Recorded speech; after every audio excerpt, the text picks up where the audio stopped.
அரவண்டாக்ஸ் நேயர்களுக்கு அன்பான வணக்கங்கள். நடிகர் விஜய் அவர்களை சுற்றியும் விஜய் டிவியை சுற்றியும் எப்பயுமே ஏதாச்சும் ஒரு கான்ட்ரவர்சி நடந்துகிட்டே இருக்குப்பா அப்படிங்கிற மாதிரி தான் சமீப காலமாக நடக்கக்கூடிய சம்பவங்கள் நமக்கு உணர்த்திக்கிட்டு இருக்கு. 2026 இந்த ஆண்டுக்கான சட்டமன்ற தேர்தல் இப்போதான் நடந்து முடிஞ்சிருக்கு. யார் ஜெயிக்க போறாங்க அப்படிங்கிறது மே 4ஆம் தேதி தான் நமக்கு தெரிய போகுது. விஜய் புதுசாக கட்சி ஆரம்பிச்சு நான் தான் மாற்றோம் அப்படின்னு அரசியல்ல நிற்கிறார். அவருக்கான ஒரு ரசிகர் கூட்டம் இருக்கு அப்படிங்கிறது நம்மளால பார்க்க முடியுது.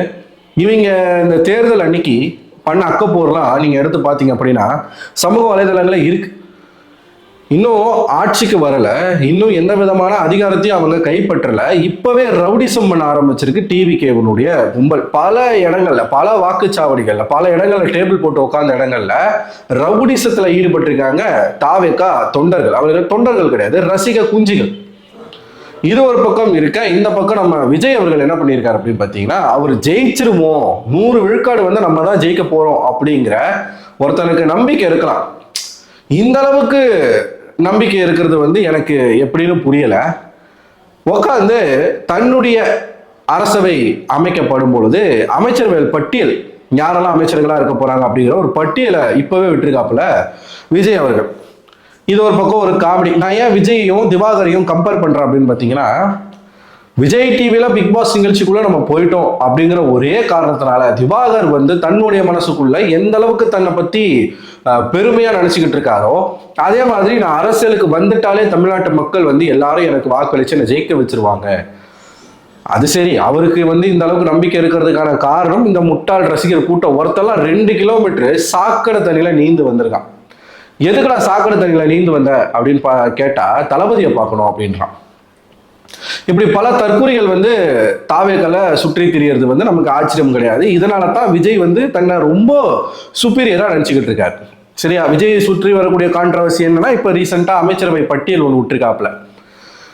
விஜய் டிவில என்ன அப்படின்னு கேட்டீங்கன்னா, எதுக்கு இதையும் நீங்க கம்பேர் பண்றீங்க அப்படின்னு பாத்தீங்கன்னா, வாரம் ஒரு பிரச்சனை விஜய் டிவிக்கு வந்துகிட்டே இருக்கு. போன வாரம் என்ன பிரச்சனை வந்துச்சு? திவாகர் அப்படிங்கிற ஒரு தவிட்டு தற்கூரி, அவனும் ஒரு தற்கூரி தான். அதை படிச்ச தற்கூரிகள் தான் இந்த நாட்டையே நாசமாக்கிக்கிட்டு இருக்காங்க. அதுல one of the example Diwakar. இந்த சைடு தாவேக்கா, இந்த சைடு திவாகர். தாவேக்காலையும் படிச்ச தற்கூரிகள் பல பேர் இருக்காங்க அப்படிங்கறத நம்மளால கண்கூட பார்க்க முடியும். அது ஒரு சப்ஜெக்ட். மே 4ஆம் தேதி அவர்களை பார்த்து போனோம், ஓரமா இருக்கட்டும். திவாகர் தன்னை ரொம்ப பெரிய ஆள், ஒன்று சாதி பெருமை, இன்னொன்று நான் தான் உலகத்திலே சிறந்த நடிகன் அப்படின்ற ஒரு தற்பெருமை அந்த ஆளுக்கு இருக்கு. ஆக்சுவலா உண்மையாலுமே நடிப்பு திறமை இருக்கக்கூடிய ஒரு நபர் இந்த மாதிரி பேசுறாரு அப்படின்னா கூட நம்ம ஏதோ அப்ப கூட அது மாதிரி பேசக்கூடாது. அப்படி இருந்தா கூட ஏதோ ஓரளவுக்கு நம்ம சகிச்சுக்கிட்டு போகலாம். ஆனா இவன் பேசும்போது இதை கேட்கிற மக்கள் எல்லாருக்கும் கோபம் வருது, ஆத்திரம் வருது. இதுல உச்சகட்ட காமெடி என்னன்னா, இவனுக்குன்னு சப்போர்ட் பண்ணி சில பேர் இருக்காங்க அப்படிங்கிறத பார்க்கும்போது எப்படிரா இதுதான் நான் திவாகரையும் விஜயும் கம்பேர் பண்றதுக்கான ரீசன் இங்கதான் நிக்குது. எப்படிரா ஒரு நடிகனை நீங்க சப்போர்ட் பண்றீங்க? எந்த விதமான தகுதியும் இல்லை அரசியலை பொறுத்த வரைக்கும். ஒரு நடிகன் அப்படிங்கிற ஒரு தகுதியை தவிர்த்து எந்த விதமான தகுதியும் கிடையாது, சரியான கொள்கை கிடையாது. திராவிடமும் தமிழ் தேசியமும் இரு கண்கள் அப்படின்னு, தமிழ்நாட்டினுடைய இரு கண்கள் நமக்கும் அதே மாதிரி தான் அப்படின்னு பேசக்கூடிய தமிழ் தேசியத்துக்கும் திராவிடத்துக்கும் எப்படி இவர் ஒன்னா சேர்க்கிறாரு அப்படிங்கிற ஒரு கேள்வி இருக்கு. 5 கொள்கை தலைவர்களை வச்சுக்கிட்டு இருக்காரு. சரி, தமிழ் தேசியம் அப்படின்னு நீங்க பேசுறீங்களே, இந்த 5 கொள்கை தலைவர்களை பற்றி நீங்கள் பேசுறீங்களே, தமிழின தலைவராக உலக நாடுகளால் அறியப்பட்ட ஒரு மாபெரும் தலைவன் பிரபாகரன் அவர்களை பற்றி ஏன் விஜய் பேசல? ஏன் தமிழ் தேசியத்துக்கான ஒரு தலைவராக ஒரு தலைமைத்துவத்தை ஒரு அங்கீகாரம் கொடுக்கிற வகையில் எதுக்காக தலைவர் பிரபாகரன் அவர்களை விஜய் கையில் எடுக்கல, பேசல? என்ன பயம் உங்களுக்கு? ஏன்னா விஜய் ஒரு மறைமுக கூட்டணியாக காங்கிரஸ் கூட வைக்கணும்னு இருந்தாப்புல. இதெல்லாம் ஒரு தாவேக்காவினுடைய ஒரு டார்க் சைட். ஓகேவா? இந்த கேள்வி எழும்பாத பல தற்கூறிகள் தான் விஜயை சப்போர்ட் பண்ணிக்கிட்டு இருக்காங்க. இந்த பக்கம் திவாகர் எடுத்துக்கிட்டீங்க அப்படின்னா, இவனை ஒரு நடிகனாக நம்பக்கூடிய சிலர் சப்போர்ட் பண்ணிக்கிட்டு இருக்காங்க. இன்னொரு பக்கம் திவாகரை பற்றி பேசி திவாகரை வைத்து பிரபலமாகணும் அப்படின்னு சில பேர் இருக்காங்க. போன வாரம் என்னாச்சு? குக் வித் கோமாளியில ஒரு சம்பவம் ஆச்சு. அதாவது அங்க போய் அறந்தாங்கி நிஷா தோல்ல கையை போட்டு எந்த அளவுக்கு நீங்க நிறைய ஒற்றுமைகளை பார்க்கலாம் 2 பேருக்கு நடுவுலையும், விஜய்க்கு நடுவுலையும் திவாகருக்கு நடுவுலையும். பெண்கள் விஷயத்த வீக்கு, திவாகர் போயிட்டு நிஷா அறந்தாங்க நிஷா தோல்ல கையை போட்டு இத்தனை நாள் உங்க கணவரோட இருந்தீங்களே, ஒரு நாள் என் கூட இருங்களேன் அப்படின்ற மாதிரி ஒரு டபுள் மீனிங்ல பேச, அங்க இருந்த புகழ் மாகாப் ஆனந்த் எல்லாம் கோவப்பட்டு திவாகரை அடிக்க கழுத்தை பிடிச்சி வெள்ள தள்ளி விஜய் டிவி இப்போ திவாகரை பேன் பண்ணியிருக்காங்க. திவாகர் வெளியில வந்து என்ன பண்றாரு, போலீஸ் ஸ்டேஷன்ல போய் கம்ப்ளைண்ட் கொடுக்குறாரு. சகட்டு மேனிக்கு ரொம்ப ஆபாசமா எல்லார பத்தியும் பேசுறாரு. முக்கியமா கானா வினோத்தை, புகழ, மாகாப் ஆனந்த் குடிச்சிட்டா தாய்க்கும் தாரத்துக்கும் அவனுக்கு வித்தியாசம் தெரியாதுன்னு இவன் பேசுறான். இந்த மாதிரி போன வாரம் முழுக்க திவாகர் இஷ்யூஸா போயிட்டு இருந்துச்சு. இப்ப மாகாப்பா தரப்புல இருந்தும் புகார் அளிக்கப்பட்டிருக்கு. அது என்ன ஸ்டேட்டஸ்ல இருக்கு அப்படிங்கிற ஒரு தகவல் நமக்கு தெரிய வரும்போது அதை பத்தி நம்ம பேசுவோம். இப்ப என்னன்னு பார்த்தா திவாகருடைய காதலி அப்படின்னு சொல்லி ஒரு புதிய ஒரு சைக்கோ வந்து ட்ரெண்ட் ஆகிட்டு இருக்கு. ஜெய் மணிவேல் அப்படிங்கிற ஒரு யூடியூப் சேனல்ல அவர் வந்து இவங்க தான் திவாகருடைய காதலின்னு சொல்லிட்டு ஒரு பெண்ணை வந்து பேசி அந்த பொண்ணு இவனை வச்சு ஃபேமஸ் ஆகலான்னு சொல்லிட்டு அவனுக்கு முட்டு கொடுத்துக்கிட்டு, இதை நான் எங்கேயோ பார்த்துருக்கேன். இந்த முகத்தை நான் இதுக்கு முன்னாடி ஏதோ ஒரு இடத்துல ஏதோ ஒரு சம்பவத்துல இதை பார்த்துருக்கேன். ஸோ இப்படி நெகட்டிவ் பப்ளிசிட்டி பின்னாடி சுத்தக்கூடிய ஆட்கள் வந்து நாளுக்கு நாள் அதிகரிச்சுக்கிட்டு இருக்காங்க அப்படிங்கிற ஒரு விஷயத்த நம்மளால பார்க்க முடியுது. சரி, இதை தாண்டி இந்த வாரம் என்னடா விஜய் டிவிக்கு ஒரு பஞ்சாயத்து அப்படின்னு பார்த்தீங்கன்னா, ஹாட் ஸ்டார்ல ஏகப்பட்ட வெப் சீரிஸ் வந்து பண்ணிக்கிட்டு இருக்காங்க விஜய் டிவி. நான் வந்து ஒரு வெப் சீரிஸ் வந்து தொடர்ச்சியாக பார்த்துட்டு இருந்தேன். LPW அப்படிங்கிற ஒரு வெப் சீரிஸ் நல்லா இருந்துச்சு. ஒரு கிரிக்கெட்டை வச்சு ஒரு சப்ஜெக்ட், கிரிக்கெட்டை வந்து மையமாக வச்சு ஒரு வெப் சீரிஸ் நல்லா தான் போயிட்டு இருந்துச்சு. அதில் என்னடான்னு பார்த்தா திடீர்னு ஒரு கேரக்டர் வருது, சைக்காட்டிஸ்ட். இந்த ஸ்டூடெண்ட்ஸ்க்கெல்லாம் வந்து மன ரீதியாக எதனா பிரச்சனை இருந்தால் தீர்த்து வைக்கிறதுக்கு ஒரு சைக்காட்டிஸ்ட்னு ஒரு கேரக்டரை உள்ள இன்ட்ரடியூஸ் பண்ணுறாங்க. அதில் ரிஷின்னு ஒரு ஸ்டூடெண்ட் இருக்காப்புல, அவர் வந்து ஒரு ஆக்டருடைய பையன். அந்த படத்தில் அவருடைய கேரக்டரை தான், சரிங்களா. ஸ்டூடெண்ட்டு சைக்காட்டிஸ்ட்டை லவ் பண்ணுறாப்புல, சைக்காட்டிஸ்ட்டும் ஸ்டூடெண்ட்டை லவ் பண்ணுறாங்க. இப்படி ஒரு விஷயம் வந்து அந்த LPW அதை பார்த்த உடனே எனக்கு பயங்கரமான ஷாக். என்னடா இது, என்னடா சொல்ல வரீங்க, எதனா நீங்க நார்மலைஸ் பண்றீங்க, புரியுதா உங்களுக்கு? எல்லாரும் +2 முடிச்சுட்டு ஒரு கிரிக்கெட் அகாடமியில பயிற்சி எடுக்கக்கூடிய ஸ்டூடெண்ட்ஸ், அந்த ஸ்டூடெண்ட்ல ஒருத்தரை வந்து ஒரு சைக்காட்டிஸ்ட் லவ் பண்ற மாதிரி, ஒரு டீச்சர் லவ் பண்ற மாதிரி அதை நார்மலைஸ் பண்ணுது இந்த வெப் சீரிஸ். ஏற்கனவே இதே மாதிரி விஜய் டிவியில சின்ன மருமகள்ன்ற ஒரு சீரியல் நம்ம அதை பத்தி பேசியிருக்கோம். ஒரு 12th படிக்கக்கூடிய ஒரு பொண்ணுக்கு வந்து திருமணம் செய்து வைக்கிற மாதிரியான ஒரு கதை, சைல்டு மேரேஜ். அதை வந்து நீங்க ஆதரிக்கிற மாதிரி நீங்க வந்து ஒரு சப்ஜெக்டை நீங்க எடுக்கிறீங்க. அதை பத்திலாம் நம்ம ஆல்ரெடி பேசியிருக்கோம். இப்ப இந்த வெப் சீரிஸ் இந்த OTTல ரிலீஸ் ஆகக்கூடிய இந்த மாதிரியான விஷயங்களுக்கு சென்சார் வந்து பெருசா கட்டுப்பாடு இல்லை அப்படிங்கிற ஒரே காரணத்தினால இஷ்டமேனிக்கு இப்ப விஜய் டிவியில இந்த மாதிரியான விஷயங்களை வந்து நார்மலைஸ் பண்ண ஆரம்பிச்சிருக்காங்க. அதே மாதிரி ஒரு வெப் சீரிஸ் தான் ரெசார்ட் அப்படிங்கிற ஒரு வெப் சீரிஸ். எருமசாணி விஜய் அவர்கள் தான் அதுல வந்து லீட் ரோல் பண்ணிக்கிட்டு இருக்காப்புல. அதை வச்சு இப்போ ஒரு புதிய ஒரு பிரச்சனை வந்து கிளம்பி இருக்குது விஜய் டிவிக்கு. அந்த வெப் சீரிஸ்லேயே வந்து அனுக்கிரகான்னு நினைக்கிற ஒரு பொண்ணு, அவங்க வந்து ஒரு லீட் ரோல் வந்து பண்ணியிருக்காங்க போல, ஸ்ரீநிதி அப்படிங்கிற ஒரு கேரக்டர். ஒரு 4-5 நாளா அவங்க வந்து அவங்களுடைய இன்ஸ்டாகிராம் பக்கத்துல வீடியோஸா போட்டுக்கிட்டு இருக்காங்க. அந்த வீடியோஸ் இப்போ வைரல் ஆகி பல பேர் அதை பத்தி பேச ஆரம்பிச்சிருக்கிறாங்க.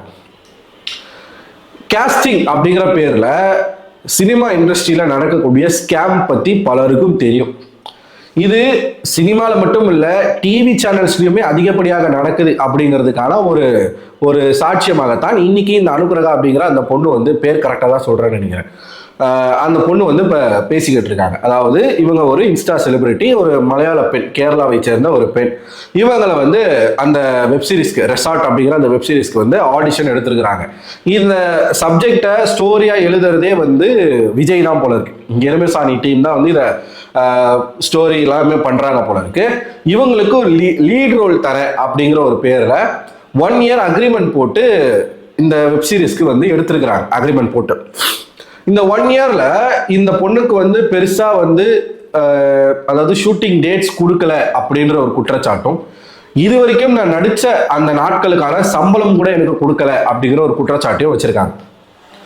ஸோ இதை பத்தி இதனால வந்து நான் தனியா இருக்கேன், பெற்றோர்களுடைய ஒரு ஆதரவு எனக்கு கிடையாது, ஏன்னா நான் நல்லா படிக்கிற பெண் அப்படிங்கிறதுனால நான் இந்த மாதிரி நடிப்பு துறைக்கு வருவதை வந்து என்னுடைய குடும்பத்தார் வந்து விரும்பல அதனால பெருசா எனக்கு அவங்க கிட்ட இருந்து எந்த சப்போர்ட்டும் இல்லை. நான் சென்னையில தனியா தங்கியிருக்கேன்.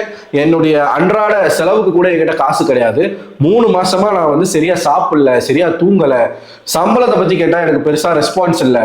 எனக்கு ஏன் வந்து நீங்க 1 இயர் அக்ரிமெண்ட் போட்டிருக்கீங்க, என்னால இந்த 1 இயர் அக்ரிமெண்ட்ல இங்கேயும் எனக்கு வந்து பெருசா எனக்கு ஷூட்டிங் இல்லை, டேட்ஸ் இல்லை. இங்க இருந்து வேற ஏதாச்சும் நான் ட்ரை பண்ணி நடிக்க போனாலும் அதுவும் போகக்கூடாது அப்படிங்கிற ஒரு கட்டுப்பாடு எனக்கு போட்டிருக்காங்க. 1 வருஷத்துக்கு எந்த ப்ராஜெக்ட் கூட நான் போகக்கூடாது அப்படின்னு சொல்லி என்ன ரொம்ப ப்ரெஷர் பண்றாங்க.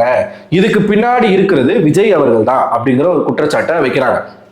இது சம்பந்தமா என்னுடைய நண்பர், அதாவது அந்த பொண்ணுக்கு வந்து ஃபிக்ஸ் வரைக்கும் ஆயிருக்கு. இந்த பிரச்சனைனால, இந்த மன அழுத்தத்தின் காரணமாக ஃபிக்ஸ் வரைக்கும் வந்திருக்கு.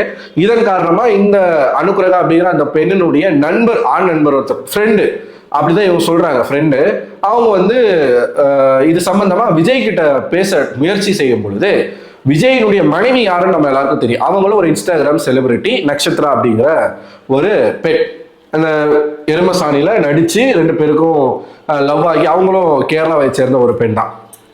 அவங்க என்ன பேசியிருக்காங்க அப்படின்னா,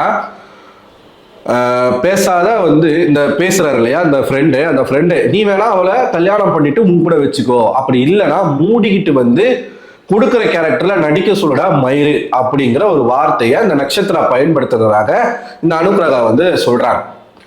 மேலும் என்ன சொல்றாங்கன்னா, நீங்க எப்படி இந்த மாதிரியான வார்த்தைகளை என்னை நோக்கி நீங்க பயன்படுத்தலாம். முதல்ல ஒரு உங்களுடைய ஒரு இதுல குளோபல் வில்லேஜ் அப்படிங்கிற ஒரு கேஸ்டிங் ஒரு ப்ரொடக்ஷன் டீம் தான் இதை எடுக்கிறாங்க போல இருக்கு.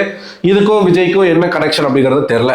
ஸோ இந்த எருமசாணி விஜய் அவர்கள் வந்து என்ன பெருசா இந்த வெப் சீரிஸ்ல வந்து என்னை பயன்படுத்த மாட்டாரு, வாண்டடா இந்த மாதிரியான விஷயங்கள் பண்ணிக்கிட்டு இருக்காங்க, சம்பளமும் கொடுக்காம என்னை ரொம்ப டார்ச்சர் பண்றாங்க. மேலும் அவங்க மனைவி நட்சத்திரா இந்த வார்த்தை அது எப்படி இருக்குன்னா, ஒன்று மூடிக்கிட்டு கொடுக்குற கேரக்டர்ல நடி, இல்லைன்னா கல்யாணம் பண்ணிட்டு போ சொல்லு அப்படின்ற மாதிரி ஒரு அநாகரிகமான ரொம்பவே திமிர்த்தனமான பதிலை வந்து நட்சத்திரா அவர்கள் பயன்படுத்தியிருக்காங்க. அப்படிங்கிற ஒரு விஷயத்த வந்து ஒரு வீடியோவா போட்டு என்னை வந்து முடக்க பார்க்குறாங்க, எனக்கு ரெட் கார்டு கொடுப்பேன்னு சொல்றாங்க. ஸோ எனக்கு இதுக்கான ஒரு ப்ராப்பரான ஒரு ஜஸ்டிஸ் வேணும் அப்படின்னு சொல்லி இந்த அனுக்கிரகா அப்படிங்கிற அந்த பெண் வந்து தன்னுடைய இன்ஸ்டா பக்கத்தில் ஒரு 3 வீடியோஸ் வந்து போட்டிருக்காங்க.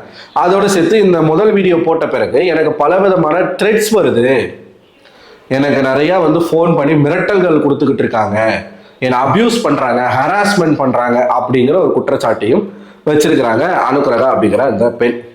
ஸோ விஜய் டிவியில வந்து இந்த மாதிரியான ஸ்கேம் நடக்குது அப்படிங்கிறதுக்கான இன்னொரு ப்ரூஃப் இது.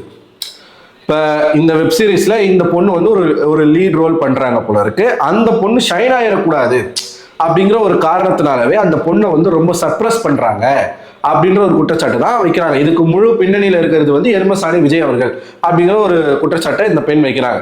இது விஜய் டிவியில நடக்கிறது தான். இப்ப திவாகருடைய இஷ்யூல கூட நம்ம என்ன சொல்லியிருந்தோம்னா, விஜய் டிவியை பொறுத்த வரைக்கும் மாக்கா பானந்தா இருக்கட்டும், பிரியங்காவா இருக்கட்டும், இல்ல புகழாக இருக்கட்டும், இந்த மாதிரி ஒரு சில பேர் நல்லா நாங்க தான் விஜய் டிவியின் முகம் அப்படின்னு இருக்கக்கூடிய அந்த நபர்கள் மற்றவங்கள வளர விட மாட்டாங்க அப்படிங்கிற ஒரு குற்றச்சாட்டு பொதுவாகவே இருக்கு. இப்ப குக் வித் கோமாளி அப்படிங்கிற அந்த ஒரு ஷோல வந்து ஆங்கரிங்கா இத்தனை சீசன்கள் இருந்த ரக்ஷன், இப்ப மாக்காப்பா வர வேண்டிய அவசியம் என்ன அப்படிங்கிற ஒரு கேள்வி இருக்கு இல்லையா? அந்த விஷயத்துல திவாகர் சொல்றதை நம்ம அக்செப்ட் பண்ணிக்கிறோம். ஆனா மற்ற விஷயங்கள்ல திவாகர் சொல்ற எதையுமே நம்மளால ஏற்றுக்கொள்ள முடியாது. இதுதான் விஜய் டிவில இருக்கக்கூடிய மிகப்பெரிய பிரச்சனை. ஸோ இந்த ஸ்கேம் நானுமே வந்து சினிமா துறைக்கு முயற்சி செய்யும் பொழுது பல பேர் கேஸ்டிங் அப்படிங்கிற பேர்ல வந்து என்கிட்டயே பணம் வாங்கி, டைரக்டர் அப்படிங்கிற பேர்ல வந்து நானே பல பேர்கிட்ட வந்து பணம் கொடுத்து ஏமாந்துருக்கேன். இது ரியலாவே நடந்த ஒரு சம்பவம் தான். ஸோ இது வந்து என்ன நடக்குது, இதுக்கப்புறம் என்ன நடக்க போகுது அப்படிங்கிறது நம்ம பொறுத்து தான் பார்க்கணும். ஸோ நீங்கள் இதை பற்றிலாம் என்ன நினைக்கிறீங்க, உங்களோட கருத்துக்கள் என்ன அப்படிங்கிறத மறக்காம கமெண்ட் பாக்ஸில் கமெண்ட் பண்ணுங்க. அடுத்த ஒரு வீடியோவில் உங்களும் சந்திக்கிறேன். அதுபடி உங்களிடம் விடைபெறுவது நான் அரவிந்தன்.